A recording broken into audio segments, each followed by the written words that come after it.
77 tahun RI Merdeka, warga Tiga Jorong di Kanagarian persiapan Cubadak Barat hidup tanpa pembangunan dan listrik. Kepedulian Kapolres Pasaman, belum terrealisasi. Satya Bakti Online Pasaman, Sumatera Barat. Indonesia kini sudah 77 tahun merdeka dan terus berbenah diri dengan pembangunan di seluruh pelosok wilayahnya. Namun, Tiga Jorong di Kanagarian persiapan Cubadak Barat, Kecamatan Dua Koto, Kabupaten Pasaman, Provinsi Sumatera Barat yang dalam hal ini salah satu wilayah Indonesia yang kini sudah 77 tahun merdeka dan terus membangun itu, hingga kini belum tersentuh pembangunan.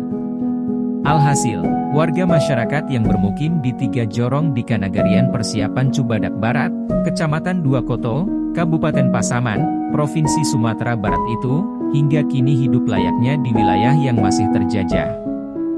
Hal tersebut dapat dilihat dari kehidupan warga yang bermukim di Tiga Jorong Kanagarian persiapan Cubadak Barat, Kecamatan Dua Koto, Kabupaten Pasaman, Provinsi Sumatera Barat itu, hingga kini harus hidup di kegelapan malam, karena penerangan listrik dari negara melalui perusahaan listrik negara atau PLN belum masuk ke Tiga Jorong Kanagarian persiapan Cubadak Barat, Kecamatan Dua Koto, Kabupaten Pasaman tersebut. Selain itu, warga Tiga Jorong Kanagarian persiapan Cubadak Barat, Kecamatan Dua Koto, Kabupaten Pasaman itu juga harus hidup berjuang di kondisi jalan alam yang belum pernah tersentuh pembangunan dan pengaspalan. Terkait itu, Kamis 1 September 2022, kepada Satya Bakti Online, Wali Nagari Persiapan Cubadak Barat, Kecamatan Dua Koto, Kabupaten Pasaman, Yuni Elvi mengungkapkan, sejak Januari 2022 bertugas di Kabupaten Pasaman, Kapolres Pasaman, AKBP Dr. Fahmi Reza SIK, MH, terpanggil untuk berupaya memasukkan listrik gratis bagi warga yang tinggal di daerah pedalaman yakni di Tiga Jorong Kanagarian persiapan Cubadak Barat, Kecamatan Dua Koto, Kabupaten Pasaman. Menurut Yuni Elvi, saat bertugas di Kabupaten Pasaman itu, Kapolres Pasaman, AKBP Dr. Fahmi Reza langsung memerintahkan Kapolsek Dua Koto, Ibda Antoni Hasibuan, SH untuk melaksanakan pendataan dan berkoordinasi dengan tokoh masyarakat, pemuda, wali nagari dan camat Dua Koto, Budi Wahyu Satria, SIP. Kepedulian dan niat Kapolres Pasaman, AKBP Dr. Fahmi Reza, untuk memasukkan listrik gratis bagi warga masyarakat yang tinggal di pedalaman itu, ungkap Yuni Elvi mendapat sambutan dan apresiasi dari pihaknya dan warga masyarakat. Buktinya, ungkap Yuni Elvi, setelah pihaknya mensosialisasikan dengan Kapolsek Dua Koto, Ibda Antoni Hasibuan, banyak masyarakat yang datang ke kantor Wali Nagari mempertanyakan dan berharap segera program listrik gratis itu terrealisasi. Namun, ungkap Yuni Elvi, hingga kini, niat Kapolres Pasaman, AKBP Dr. Fahmi Reza untuk berupaya memasukkan listrik gratis bagi warga yang tinggal di daerah pedalaman itu, belum terrealisasi. Padahal, ungkap Yuni Elvi, program listrik gratis tersebut bagaikan angin segar bagi masyarakat pedalaman, khususnya masyarakat Sinuangon, Sigalabur dan Batang Kundur yang dalam hal ini sudah sejak lama merindukan dan menginginkan listrik masuk ke daerah tempat tinggalnya. Selanjutnya, Yuni Elvi mengungkapkan, walaupun pembangkit listrik tenaga air atau PLTA sudah ada di kampung itu, namun belum mampu memberikan penerangan bagi seluruh jumlah penduduk yang ada. PLT itu hanya dapat memenuhi kebutuhan seperempat dari jumlah penduduk yang ada, ungkap Yuni Elvi. Kepada pemerintah, baik itu pemerintah kabupaten, provinsi dan pemerintah pusat, Yuni Elvi menuturkan, masyarakat pedalaman, khususnya masyarakat Sinuangon, Sigalabur dan Batang Kundur sangat mengharapkan agar listrik gratis dapat secepatnya direalisasikan. Dengan masuknya listrik ke kampung kami, tentu kampung kami nantinya akan berubah menjadi bersinar dan tidak lagi gelap gulita setiap malam, ungkap Yuni Elvi. Hal yang sama juga diungkapkan Adi Arman, seorang tokoh masyarakat Sigalabur kepada Satya Bakti Online. Adi Arman, bagaimana tanggapan Bapak tentang kepedulian Kapolres Pasaman, AKBP Dr.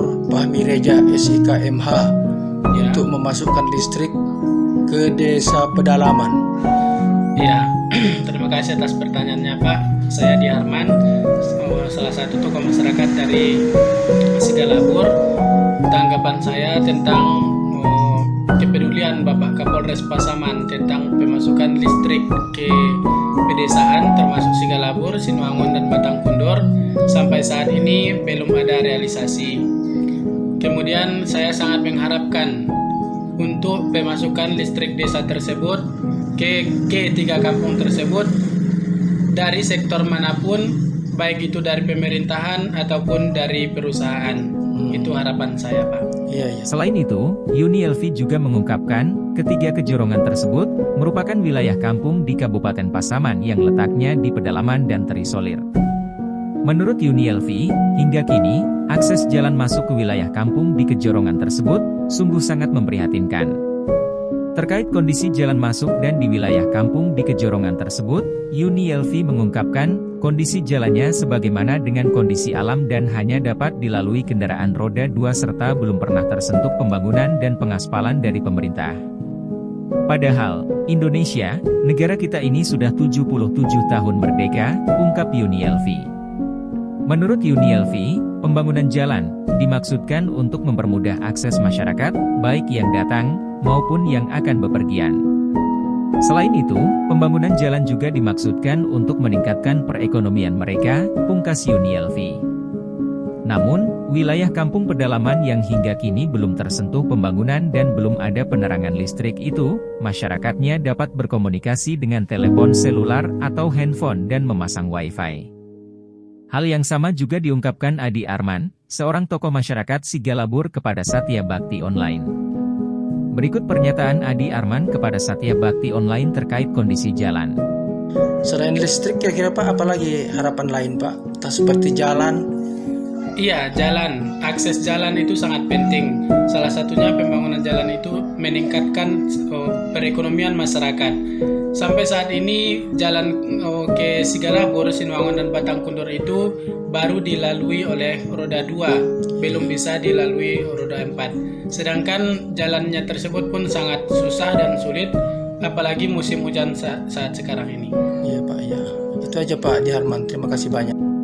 Sementara itu, Selasa 6 September 2022, melalui WhatsApp, saat ditanya Satya Bakti Online terkait rencana Kapolres Pasaman, AKBP Dr. Fahmi Reza memasukkan listrik gratis ke kampung pedalaman tersebut, Camat 2 Koto, Budi Wahyu Satria, SIP tidak memberikan penjelasan. Untuk diketahui, jorong atau korong adalah pembagian wilayah administratif di Indonesia yang berkedudukan di bawah nagari yang mencakup semua wilayah itu. Secara umum, nagari di Sumatera Barat merupakan sekumpulan jorong-korong yang dipisahkan oleh sungai, persawahan, ladang, kebun, atau hutan. Nagari mencakup semua wilayah ini. Sementara itu, orang yang memimpin jorong-korong disebut sebagai kepala jorong, wali jorong atau wali korong. Dalam hal ini, istilah jorong atau korong tersebut kembali digunakan di Provinsi Sumatera Barat yang dalam hal ini, khusus di wilayah Kabupaten Padang Pariaman, menggunakan istilah korong. Sedangkan Kecamatan 2 Koto adalah salah satu kecamatan dari 12 kecamatan yang ada di Kabupaten Pasaman dan hanya mempunyai 2 kanagarian, yakni Nagari Cubadak dan Nagari Simpang Tonang yang dipimpin camat yakni Budi Wahyu Satria, SIP. Adapun Nagari Cubadak dimekarkan menjadi 3 nagari yaitu 1. Nagari Cubadak yang dalam hal ini merupakan nagari induk. 2. Nagari Persiapan Cubadak Tengah. 3. Nagari Persiapan Cubadak Barat. Di Nagari Persiapan Cubadak Barat, ada 3 kejorongan yakni Sigalabur, Sinuangon dan Batang Kundur yang kondisi wilayahnya belum tersentuh pembangunan dan belum masuk listrik hingga 77 tahun Indonesia merdeka. Sedangkan di Sungai Beremas yang berada di kejorongan Sigalabur, dihuni 100 kepala keluarga dengan jumlah penduduk 458 jiwa yakni 261 perempuan dan 197 laki-laki. Sedangkan di kejorongan Sinuangon, dihuni 59 kepala keluarga dengan jumlah penduduk 225 jiwa yakni 108 wanita dan 117 laki-laki.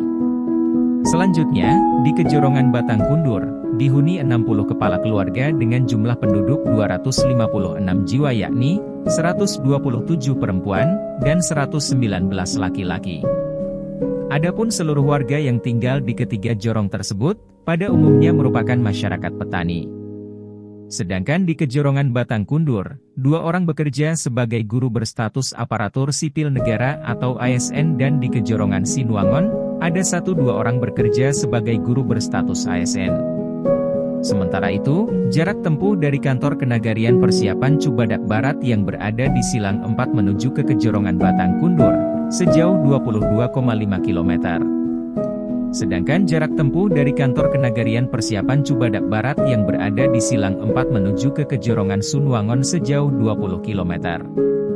Selanjutnya, jarak tempuh dari kantor Kenagarian Persiapan Cubadak Barat yang berada di Silang 4 menuju ke Kejorongan Sigalabur, sejauh 15 km. Demikian laporan Satya Bakti Online, Edi Gultom dari Duakoto, Pasaman, Sumatera Barat. Editor Publis, Antonius Sitanggang. Renungan. Kebenaran adalah kebijaksanaan yang terbaik. Sedangkan kejujuran adalah kebijaksanaan yang bermanfaat.